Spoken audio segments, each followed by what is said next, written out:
Good morning everyone. कैसे हैं सभी लोग? बढ़िया, हम भी बढ़िया हैं बेटा।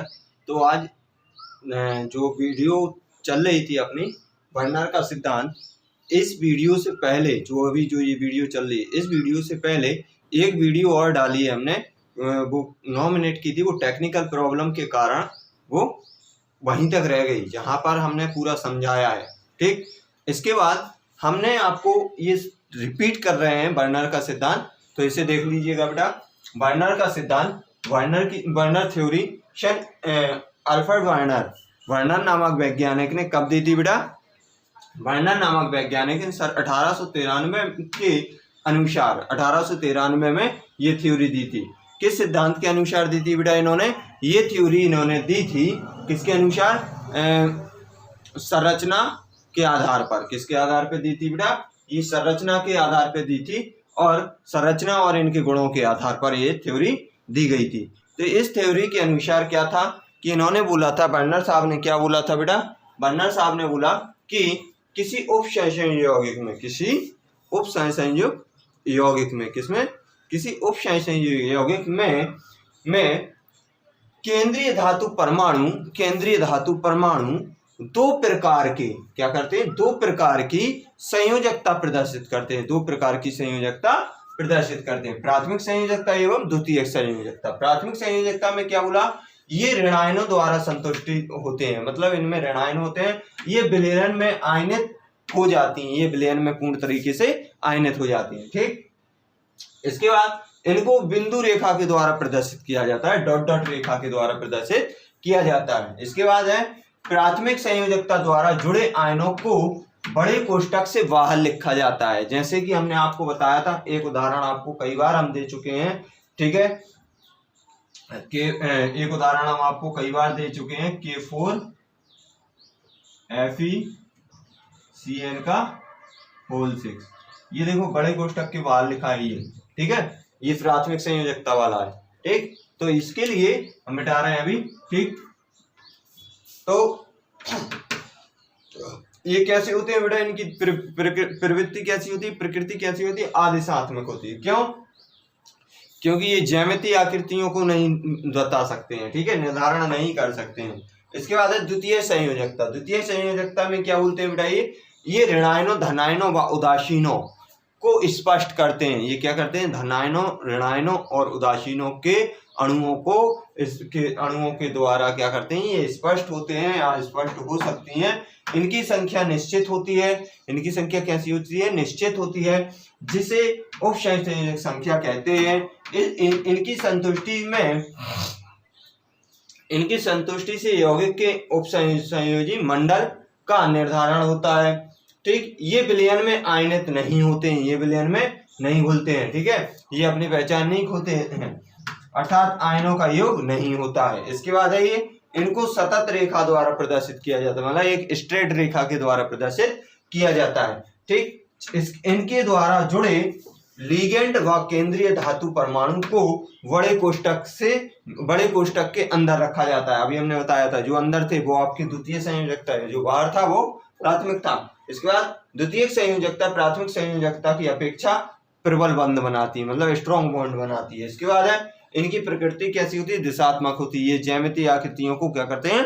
प्रदर्शित करते हैं। ठीक, इससे पहले, इस वीडियो से पहले बेटा बर्नर सिद्धांत का आगे हमने एक वीडियो और बनाया है, वो टेक्निकल प्रॉब्लम के कारण अधूरी रह गई थी, जिसे हमने अभी पूरा किया है। इसके आगे बढ़ते हैं अपन, इसके उदाहरण देखेंगे अभी अपन, ठीक है, ओके। इसका अगर जिन छात्रों ने स्क्रीनशॉट नहीं लिया है वो स्क्रीनशॉट ले लें बेटा, बढ़िया, इसका स्क्रीनशॉट ले लें, ठीक है। जहां समझ में नहीं आए आप लोग पूछ सकते हो बेटा। ठीक, देख हो गया, ठीक है, इसका स्क्रीनशॉट ले लें बेटा। ठीक, ठीक है बेटा। देखो बेटा, इनके उदाहरण देखते हैं।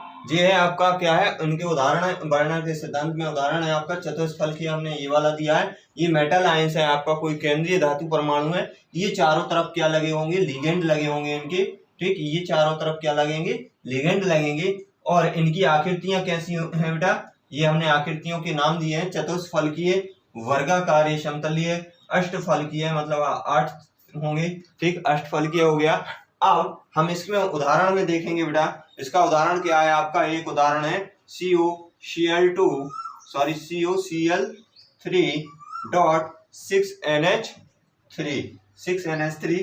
ठीक है।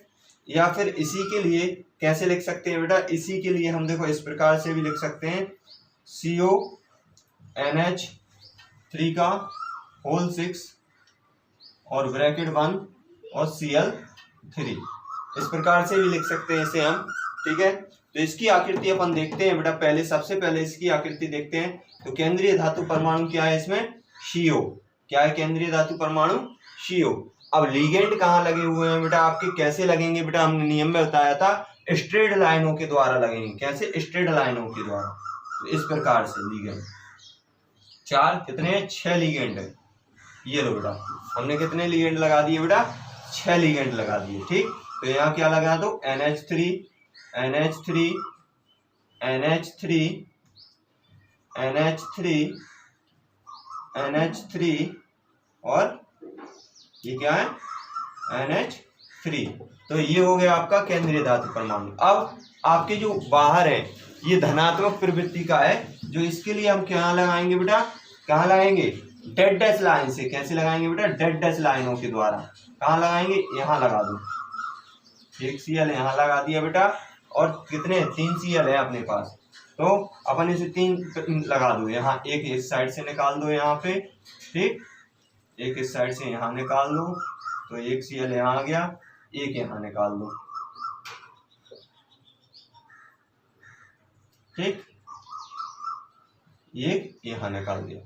तो ये आपके क्या हो गए, डॉट डॉट डेड डैश वाले प्राथमिक हो गए और स्ट्रेट वाले द्वितीयक हो गए, ठीक। एक और उदाहरण देखते हैं बेटा, यहाँ पे लिखे दे रहे हैं एग्जाम्पल, एक और एग्जाम्पल देखो बेटा, सीधे लिखे दे रहा है CONH3 का होल 5 और कोष्टक के बारे में क्या हो जाएगा आपका H2O और Cl3, एक ये भी ले लिया हमने उदाहरण। तो अब इसका कैसे बनेगा बेटा स्ट्रक्चर, सेम ऐसे ही बनना है। कितने लीगेंड है इसमें, 5 लीगेंड है। कितने लीगेंड है बेटा इसमें, 5 लीगेंड है।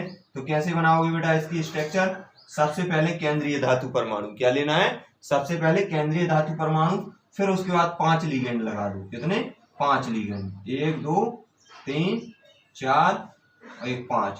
हमने ये कितने 5 लीगेंड लगा दिए। कितने लगा दिए बेटा, ये 5 लीगेंड लगा दिए। कहाँ लगाना है, NH3 और NH3 NH3 NH3 और NH3। अब इसके बाद है एक मॉलिक्यूल्स एक्को आकार है, तो वो भी आपका क्या है बेटा, क्या है, लीगेंड ही है। तो क्या है, लीगेंड है, तो उसे हमने कहाँ लगा दिया, यहाँ लगा दो। कहाँ लगा दो, यहाँ लगा दो। अब Cl3 कितने हैं, 3, तो एक तो यहाँ लग जाएगा डॉट डॉट डॉट, तो एक यहाँ लगा दो और एक यहाँ लगा दो, ठीक। तो ये कितने हैं, 3 है Cl, 1 2 और 3। तो इस प्रकार की संरचना हमने बना देते हैं, ठीक। तो इसके बाद आगे बढ़ते हैं, ठीक है। इसके लिए आप लोग हाँ उदाहरण लिख लेना बेटा दोनों, ठीक, दोनों उदाहरण लिख लेना बेटा। जिन छात्रों को अगर समझ में नहीं आ रहा हो तो वो पूछ सकते हैं, ठीक है, दिख रहा है ना, कोई दिक्कत नहीं है, ठीक। इसके आगे बढ़ते हैं बेटा, मिटा रहे हैं हम इसे, ठीक, स्क्रीनशॉट ले लेना। देखो इसके बाद है आपका प्राथमिक द्वितीय संयोजकता की संख्या ज्ञात करना, मतलब, और संयोजकता मतलब ऑक्सीकरण संख्या, इसमें कैसे निकालेंगे अपन। देखो इसमें COCl3.4NH3 प्लस AgNO3 इसकी रिएक्शन करेंगे तो ये कितने भागों में टूट जाएगा बेटा, 2 पार्ट्स में। मतलब इससे क्या मिलेगा हमें, AgCl2, ठीक है, AgCl मिलेगा प्लस COCl2 मिलेगा डॉट आपका बाकी कंपाउंड क्या रहेगा, 4NH3 और क्या बचा अपने पास, 4NH3 और NO3, ठीक, 4NH3 प्लस और NO3। तो इसमें क्या है, प्राइमरी क्या निकलेगी, ऑक्सीकरण संख्या। इसमें Ag की ऑक्सीकरण संख्या कितनी निकलेगी, प्राइमरी क्या निकलेगी, प्राइमरी वैलेंसी या संयोजकता, प्राइमरी वैलेंसी निकलेगी कितनी 1। ठीक, अब इसमें निकालो बेटा, इसकी ऑक्सीकरण संख्या निकालना है तो कोबाल्ट की कितनी निकलेगी, सेकेंडरी वैलेंसी कितनी निकलेगी बेटा, ऑक्सीकरण संख्या निकालना हमने आप लोगों को अच्छे से सिखाया है, तो बेटा इसमें कितनी निकलेगी 6। ठीक, -2 ये हो जाएंगे, 3 ये 0 हो जाएगा, ये भी, तो कितनी आएगी 6।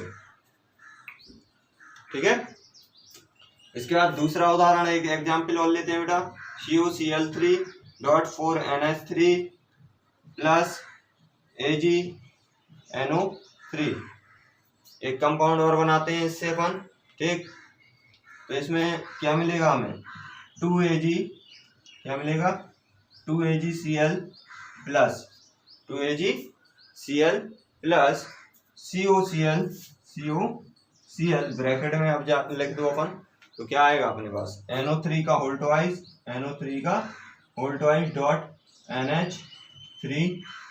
.NH3 कितने थे, NH3 4 थे, तो कितने आएगा यहाँ पे 4। ठीक, तो इसमें क्या लिखना है, इसकी प्राइमरी कितनी आएगी, प्राइमरी वैलेंसी कितनी आएगी,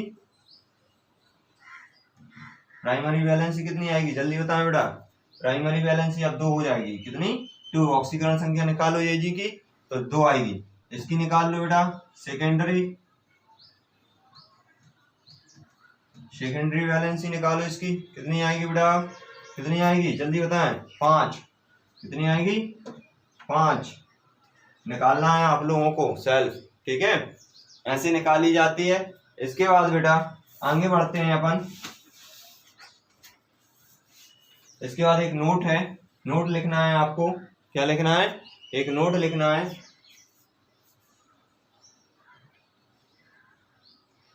नोट, चलो एक क्वेश्चन देख लो बेटा, जलीय विलयन में क्या कह रहा है ये, चलो ठीक है बेटा, इतना ही काफी है आज आप लोगों के लिए बेटा, ये अपना टॉपिक कंप्लीट हो गया। इसके बाद एक वीडियो और बनाएंगे हम। ठीक है, अब अपन चलेंगे आइसोमरिज्म में, मतलब समावयवता पर, इस पे समावयवता पर। ओके, थैंक यू बेटा। फिर हम आप लोगों से कुछ कहना चाहेंगे बेटा वीडियो आप लोगों के लिए उन छात्रों के लिए बना रहे हैं जो पढ़ने के इच्छुक हैं, जो पढ़ने के लिए वाकई में इच्छुक हैं, और जिन्हें नहीं पढ़ना है उन्हें कोई नहीं पढ़ा सकता है बेटा, कोई नहीं पढ़ा सकता है इस संसार में। वो किसी भी टीचर के पास चले जाए, जो पढ़ने के इच्छुक नहीं होता है वो कभी नहीं पढ़ पाता है, कभी नहीं पढ़ सकता है। ठीक है, फटाफट इसका स्क्रीनशॉट ले लो। ठीक है, और हम यही कहेंगे बेटा, सभी छात्र अभी फ्री हैं, लॉकडाउन चल रहा है, आराम से घर पे बैठ के पढ़ाई करें, सबसे अच्छा रहेगा।